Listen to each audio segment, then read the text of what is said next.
परिसर अभ्यास भाग 1 इयत्ता 4 पान क्रमांक 28 पाठ 5 घरोघरी पाणी। थोडे आठवा, आपल्याला कोणकोणत्या कामांसाठी पाण्याची गरज पडते। मागच्या पाठात आपण शिकलो तर आपल्याला धुनी भांडे असतील, अंघोळ करण्यासाठी, पिण्यासाठी इत्यादी कामासाठी पाण्याची आवश्यकता असते। सांगा पाहू, खालील चित्रात पाणी साठवण्याची भांडी दाखवली आहेत, त्यापैकी अलीकडे वापरात आलेली भांडी कोणती? अलीकडे म्हणजे आता कोणकोणती भांडी आपण वापरतो? त्यामध्ये प्लास्टिकचा जार असेल, स्टीलची टाकी असेल, माठ असेल, याचा वापर आपण करतो। ही भांडी कोणत्या पदार्थांपासून बनवलेली असतात? प्लास्टिक, माती, स्टील, धातूपासून बनवलेली असतात। पाण्याच्या भांड्याला झाकण आणि तोटी असण्याचे फायदे कोणते? कचरा वगैरे पडत नाही, घाण वगैरे पडत नाही, म्हणून झाकण असण्याचे फायदे आहेत। तोटी असण्याचे फायदे, आपल्याला तोटी फिरवून लगेच चालू बंद करून पाणी घेता येतं, त्यामुळे आपल्याला पाण्यामध्ये हात टाकण्याची किंवा ओगराळे वगैरे टाकण्याची आवश्यकता नसते। आपल्याला सतत पाण्याची गरज पडत असते, गरजेनुसार पाणी घेता यावे म्हणून ते घरात साठवून ठेवावे लागते। चित्रात पहा, आपण या भांड्यांमध्ये पाणी साठवून ठेवत असतो। पूर्वी पितळ किंवा तांब्याचे हंडे, कळशा आणि मातीपासून केलेली मडकी, रांजणे वापरत होती पूर्वीच्या काळामध्ये। तसेच घरोघरी हौद, टाक्याही बांधायचे। आता मात्र स्टील व प्लास्टिक पासूनही पाणी साठवण्याची भांडी बनवतात। पिण्याच्या पाण्याची काळजी, आरोग्यासाठी पिण्याचे पाणी निर्धोक असणे गरजेचे असते। पोटात दूषित पाणी गेले तर रोग होऊ शकतात, म्हणून पिण्याचे व स्वयंपाकाचे पाणी साठवताना आपण विशेष काळजी घेतो। पिण्याच्या व स्वयंपाकाच्या पाण्याची भांडी आपण झाकून ठेवतो, त्यामुळे पाण्यात धूळ व कचरा पडत नाही। हात बुडून पाणी काढले तर हातांना लागलेली घाण पाण्यात जाते, म्हणून आपण पाणी काढण्यासाठी लांब दांड्याचे ओगराळे वापरतो। पाणी काढून लगेच झाकण ठेवतो, पण या भांड्यांना तोट्या लावणे ही पाणी काढण्याची सर्वात उत्तम पद्धत आहे। त्यामुळे पाणी खराब होण्याचा प्रश्नच उरत नाही आणि पाणी काढणेही अधिक सोयीचे होते। एखाद्या भांड्यातील पाणी संपले की त्यात पुन्हा पाणी भरण्याआधी ते भांडे आपण धुवून घेतो। आपण अशी काळजी घेतली तर पिण्याचे पाणी स्वच्छ राहते। माहित आहे का तुम्हाला, पाणी शिळे होत नाही।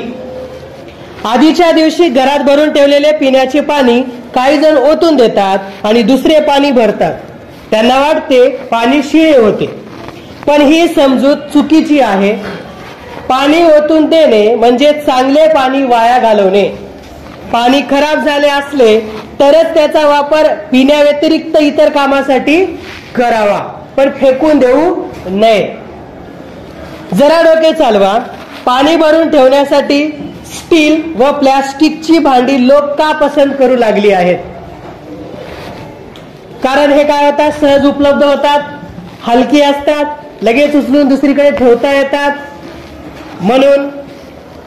आणि त्यांना प्लास्टिकच्या भांड्यांना तोटी वगैरे असते, झाकण वगैरे असते, सुरक्षित असतात, म्हणून याचा वापर अलीकडच्या काळामध्ये लोक करू लागलेले आहेत। करून पहा, हा प्रयोग मोठ्यांच्या मदतीने करा। हा प्रयोग करण्यासाठी मोठ्यांची मदत घ्यायची आहे।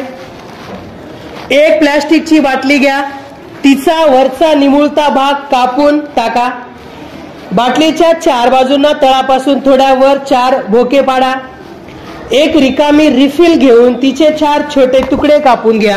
हे तुकडे 4 भोकांत घट्ट बसवा। बाटलीत पाणी भरा। तुम्हाला काय आढळून येईल? सर्व नळ्यांमधून पाणी वाहू लागते। यावरून काय उलगडते? एक ठिकाणी साठवलेले पाणी नळाचा वापर करून निरनिराळ्या ठिकाणी वाटता येते। सिमेंट किंवा प्लॅस्टिकच्या मोठ्या टाक्या घरांच्या किंवा मोठ्या इमारतींच्या छतावर बसवतात. नळांच्या मदतीने या टाकीतील पाणी इमारतीतील न्हाणीघरात, स्वयंपाकघरात पोहोचवता येते. नळांना तोट्या बसवल्या की पाणी पाहिजे तेव्हा घेता येते किंवा बंद करता येते. अशा पद्धतीने एखाद्या इमारतीत एकाच टाकीतून एकाच वेळी अनेक ठिकाणी पाणी मिळू शकते. छतावरील टाकी चित्रात पहा. छतावरील टाकी, घरातील नळ व्यवस्था कशा प्रकारची असते हे चित्रातून या ठिकाणी दाखवलेले आहे. छतावरील टाकी दिसत आहे. छतावरील टाक्यांमधून या ठिकाणी पाणी आलेलं आहे. इथं बाथरूम मध्ये पाणी आहे, हीटर मध्ये पाणी दिलेलं आहे, गिझर म्हणतो त्याला आपण. त्याच्यानंतर खाली बाथरूम मध्ये, म्हणजे पूर्ण इमारतीत ज्या ज्या ठिकाणी पाणी आवश्यक असते त्या त्या ठिकाणी पाणी दाखवलेलं आहे. इमारतीच्या छतावरील पाण्याच्या टाक्या चित्रात पहा. सांगा पाहू, घरात प्रत्येकाने आपापला स्वयंपाक करून घ्यावा असा नियम असेल तर कोणत्या अडचणी येतील? अडचणी येऊ शकतात, कारण एकाच व्यक्तीने सगळ्या व्यक्तींचं जर अन्न बनवलं, जेवण बनवलं तर काय होईल? वेळ कमी लागेल, पाणी कमी लागेल, सगळ्याच गोष्टी कमी लागतील. आणि प्रत्येक व्यक्तीनं त्याचा जो काय स्वयंपाक आहे, त्याचं जे काही जेवण आहे, तोच व्यक्ती वैयक्तिक बनवू लागला तर काय होईल? वेळ वाया जाईल, पाणी वाया जाईल, सगळंच वाया जाईल, म्हणजे जास्तीचं जाणार. कोणते फायदे मिळतील? फायदे एवढं मिळेल की त्याच्या मनाचं जेवण, म्हणजे स्वतः बनवलेलं त्याच्या आवडीचं तो बनवेल, एवढाच फायदा असेल, दुसरा कोणताही फायदा नाही. रोज लागणारे पाणी नदीवरून प्रत्येक कुटुंबाला आणावे लागत असेल तर त्यांना कोणत्या अडचणी येत असतील? रोज लागणारे पाणी नदीवरून प्रत्येक कुटुंबाला आणावे लागत असेल तर खूप अडचणी येतात. त्याच्यामध्ये वेळ जातो, मेहनत लागते. नदीवरून आणणे, नेणे, म्हणजे पाणी आणणे घरी, त्याचा साठवण करणे, दिवसभर वापरणे, म्हणजे खूप अडचणी येतात. कोणते फायदे मिळत असतील? यामध्ये फायदे मिळत नाहीत. समजलं का? गावाचा पाणी पुरवठा.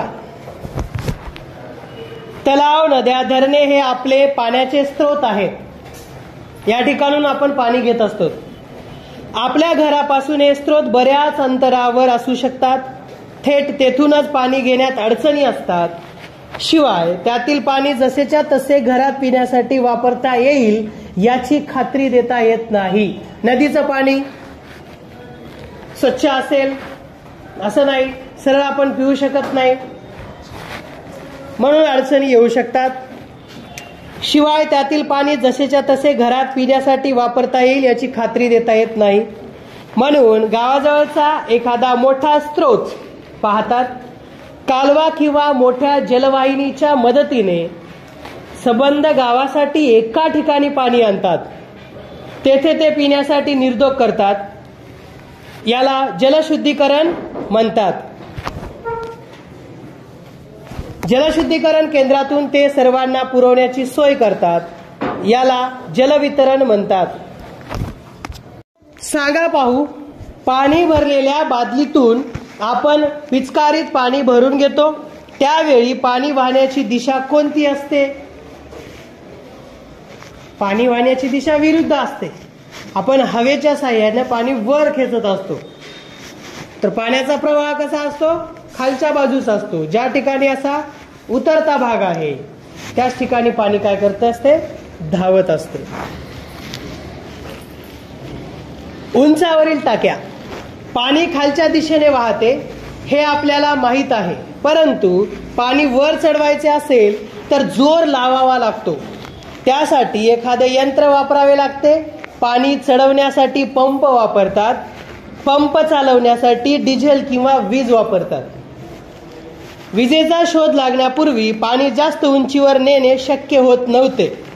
विजेवर चालणारे पंप वापरून पाणी कितीतरी उंचीपर्यंत पोहोचवता येते. त्यामुळे उंच टाक्यांमध्ये पाणी साठवता येते. तेथून ते लांब अंतरापर्यंत गावांना किंवा शहरांना पुरवता येते. जलशुद्धीकरण केंद्रातून बाहेर पडणारी पाणी घरोघरी. उंचावरील टाकी चित्रात दिसत आहे पहा. पोहोचवण्याआधी एका उंचीवरील टाकीत साठवून ठेवतात. त्या टाकीतून लागेल तसे मोठ्या नळातून पाणी सोडतात. उंचावरील टाकीच्या नळापासून अनेक शाखा निघतात. त्या शाखा टाकीभोवतालच्या वेगवेगळ्या वस्त्यांमध्ये पोहोचतात. वस्तीत पोहोचल्यावर प्रत्येक शाखेपासून टप्प्याटप्प्याने आणखी शाखा काढल्या जातात आणि पाणी घरोघरी पोहोचते. काही ठिकाणी एखाद्या वस्तीसाठी 2-3 सार्वजनिक नळ असतात. आसपासचे लोक तेथे येऊन आपापल्या कुटुंबांसाठी पाणी भरून नेतात. चित्रात पहा, या ठिकाणी धरण दाखवलेलं आहे.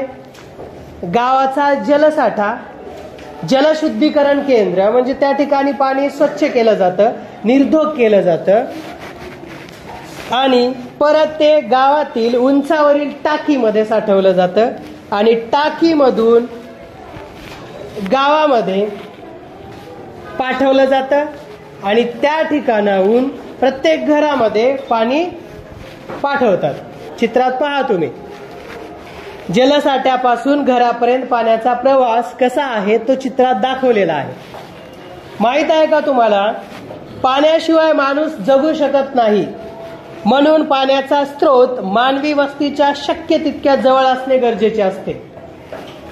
त्यामुळे प्राचीन काळी नगरे, वस्ती ती कुठल्या तरी मोठ्या नदीच्या तीरावर. आपल्या देशात अशी अनेक शहरे आहेत. उत्तर भारतात यमुना नदीवरील दिल्ली ही आपल्या देशाची राजधानी आहे.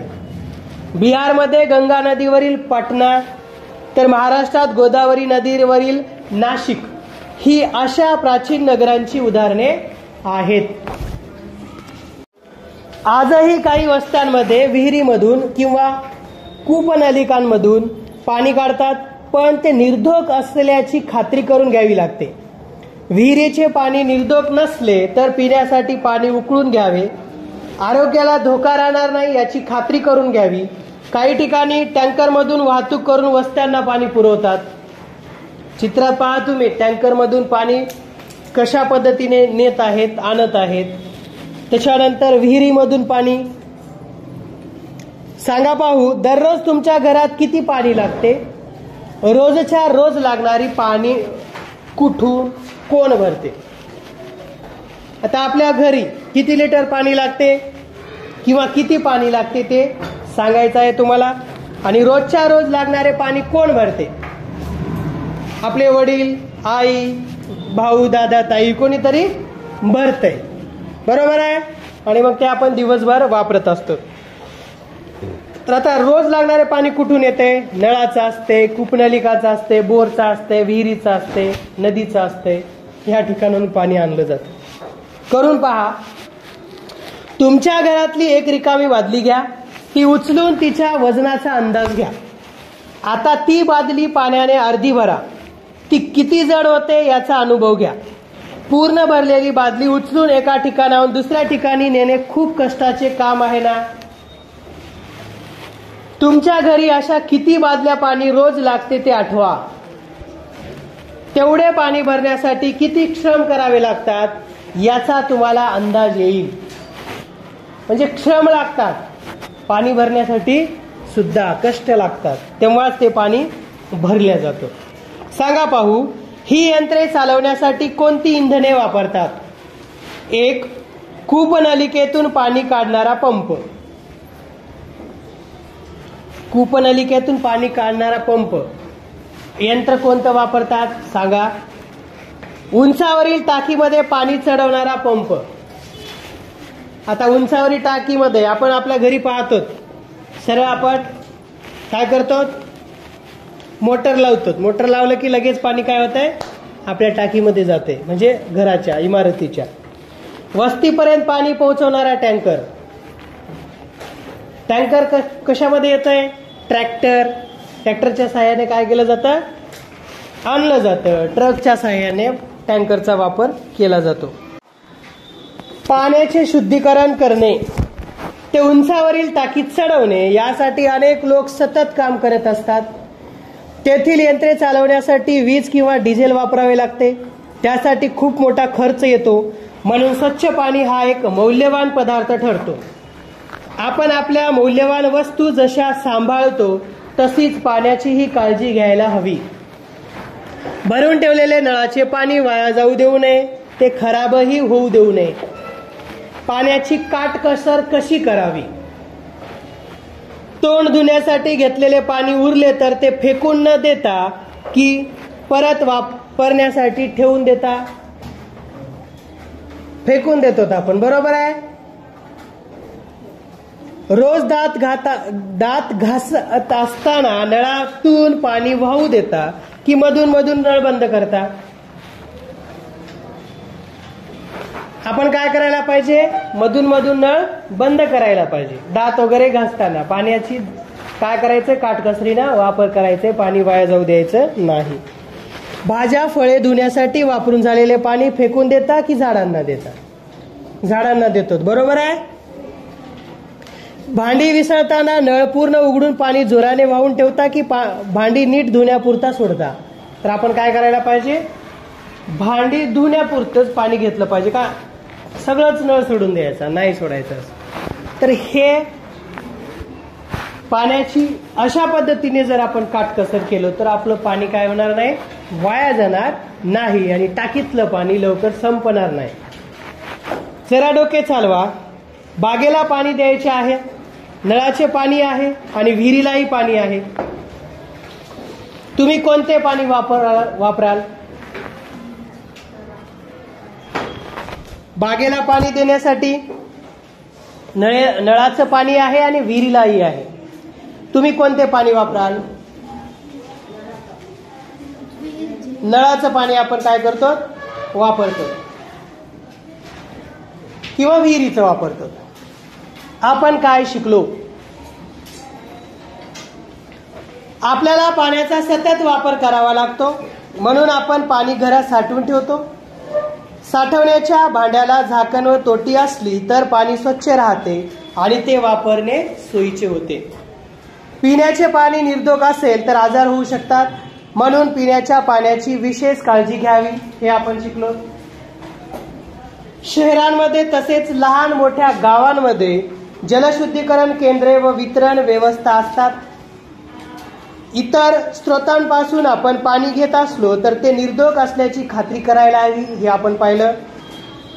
पिण्याचे पाणी मिळवणे हे श्रमाचे व खर्चाचे काम आहे हे आपण पाहिलं. पाणी नीट साठवावे आणि काटकसरीने वापरावे हे आपण शिकलो. हे नेहमी लक्षात ठेवा, पाणी मौल्यवान आहे, त्याची नीट काळजी घ्यावी.